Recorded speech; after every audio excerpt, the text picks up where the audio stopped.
কারোর loyalty test করতে চাও? তাহলে তাকে এই 3টে প্রশ্ন করো।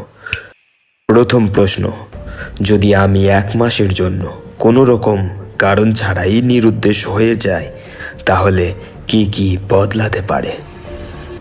দ্বিতীয় প্রশ্ন, যদি তোমার ফ্যামিলি বা বন্ধুরা কেউই যদি আমাকে পছন্দ না করে, তাহলে তুমি কার সঙ্গ দেবে, তাদের নাকি আমার?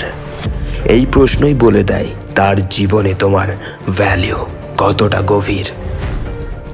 তৃতীয় প্রশ্ন, যদি আমি সামনের দিন আমার টাকা, নাম, স্ট্যাটাস সব হারিয়ে ফেলি, তারপরেও কি তুমি আমার সঙ্গে থাকবে? এই প্রশ্নই দেখিয়ে দেয় যে সে তোমার জন্য থাকতে চায় নাকি শুধু তোমার ফায়দার জন্য। এবার মন দিয়ে শোনো, হয়তো তোমার সঙ্গে সম্ভবত আমার আর কখনোই দেখা হবে না যদি আমাকে ফলো না করে থাকো।